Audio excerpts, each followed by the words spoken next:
প্রকাশ ঘটে অনেক সময় এবং এই যে গণধোলাই বা গণপিটুনি আপনি যদি দেখেন এটা বহু আগের থেকেই ছিল, এটা এমন না যে আজকে ঘটছে।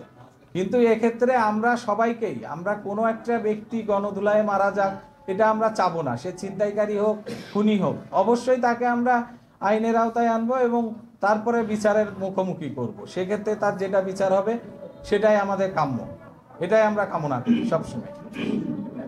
এই একজন আছেন, আমি ওই যে ভাই আছে, হ্যাঁ যথেষ্ট হ্যাঁ, আমি দেখি আন্তরিক, আমার ছেলের প্রতি অনেক আন্তরিক, আমার বাসায় গিয়ে এবং মোবাইলে প্রতিদিন আমার সাথে যোগাযোগ হয়। আমি বর্তমান আমি আশা করি আমার ছেলেরা কিন্তু আশা করি হইব পরবর্তী, আমি আরও দুজন আছে আসামি, এলে আমি পুরো সন্তুষ্ট হব।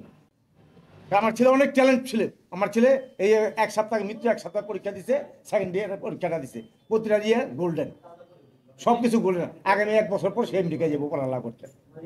আমার রামপুরে আমি হারাইছি, আমার ছেলে আসলে একটা ছেলে হচ্ছে।